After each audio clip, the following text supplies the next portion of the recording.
stomach. Estómago. Eran salvajes. They were savages. No eran seres humanos. They weren't human beings, they were savages. Y el sinvergüenza. And some bastard started shooting at whoever was there.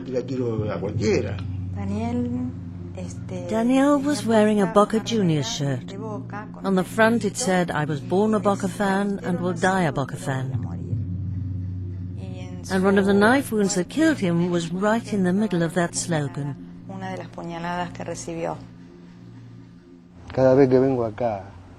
When I come here to see my son, I feel helpless.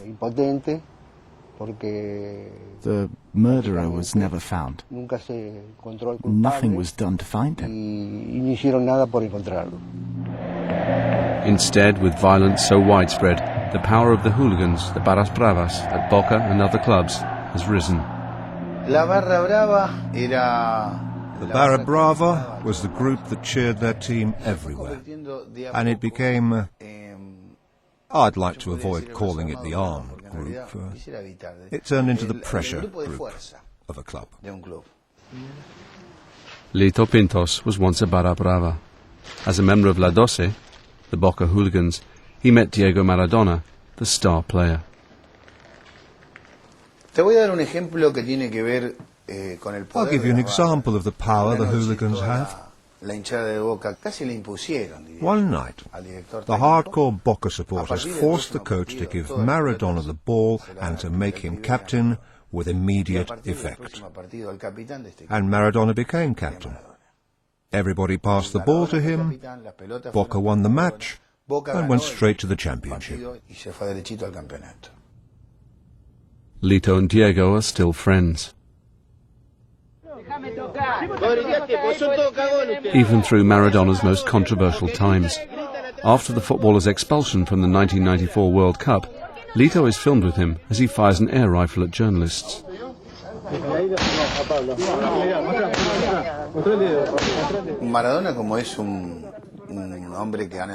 Maradona is a man who comes from a shanty town. He understands what a Barra Brava is, what football hooligans are about.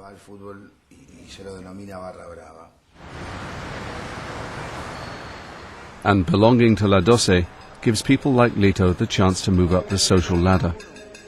Boca's current gang leader, Rafa, has access to fashionable places frequented by the likes of his idol, Diego Maradona.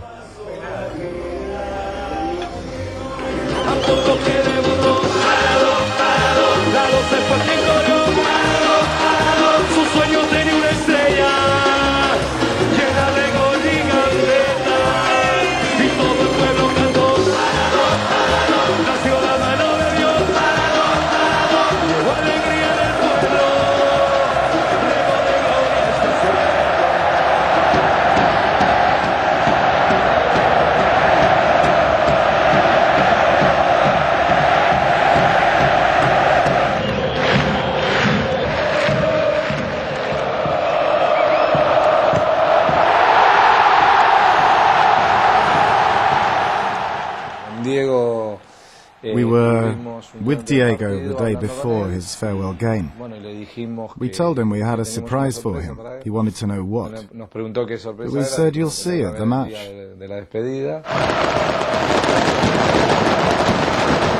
His surprise, arranged by Boca's top hooligan, was an illegal fireworks display.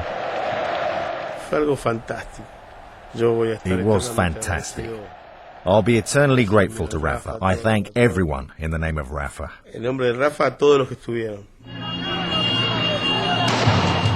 Barely a month later, violence spread onto the streets as the Argentinian economy collapsed. The protests were brutally suppressed and 4 people were killed. The government fell amid rioting and looting. There were rumors that some politicians hired mobs of hooligans for their own purposes.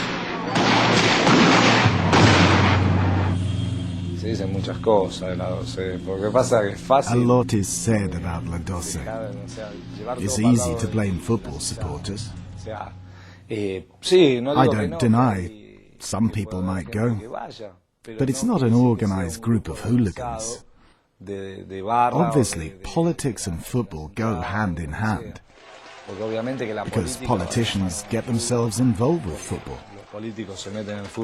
Nowadays, with politicians discredited as they are in Argentina, it's not advantageous for us to be involved with them, or vice versa. Those who have lost sons to the violence are less convinced. The responsibility for the death of my son lies with the corrupt football authorities and politicians. Without them, there wouldn't be so much violence, because the perpetrators would be where they ought to be, in prison. The hooligans gave evidence in my case that football club presidents pay for their transport. When I was at Barra Brava, and I don't deny that I was, because it was part of my life, we used to get given money for transport. On top of that, they also gave us tickets. Everyone knows that the tickets handed out by the football club are sold on. That's what funds the hooligans. That and the support of politicians and players.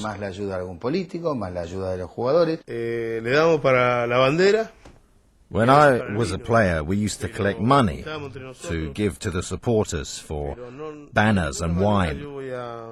But I won't tolerate someone telling a player, "Give me $20,000 because I support your team." Now that's being a supporter for money, not for passion. It's something you get now in Argentina. I'm totally against that.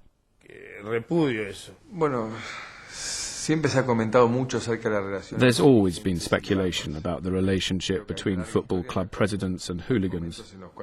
There's a long history in which there was a relationship. Club presidents, as well as politicians, used to use the hooligans for their own purposes.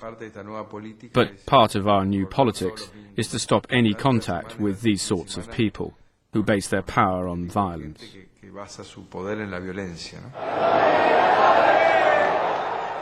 Así que no es verdad que la dirigencia de Boca le da la entrada a los barra bravas y a los líderes barra bravas para que las revendan. Well, perhaps I should say it in English. I've said it so many times. We do not give tickets to the hooligans. Boca's president for the last 6 years is a millionaire businessman. The hooligans accuse Mauricio Macri of using them and the club for his political ambitions. Boca la vidriera. Macri lo está usando a Boca, porque tiene otra ambición para ser presidente de la nación.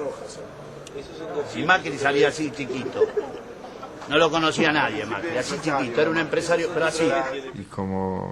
As a man who wants to devote years of his life to public service, Boca Juniors has been a great school. It has brought me close to the people and made me understand the logic of politics, because Boca is a very political club.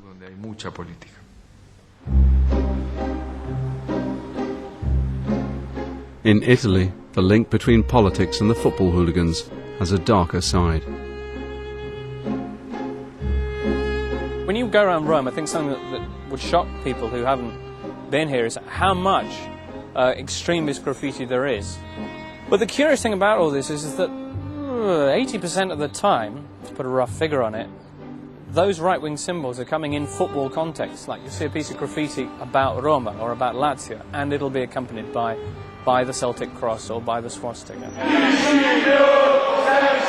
Lazio's Irriducibili have always had links to the far right.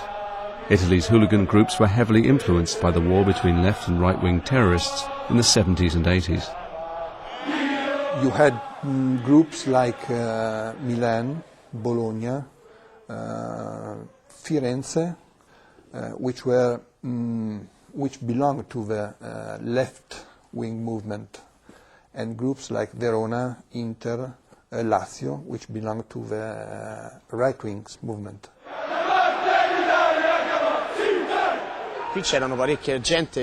This terrace was once full of our right-wing comrades. Many of them died fighting for the cause in the streets and against the police.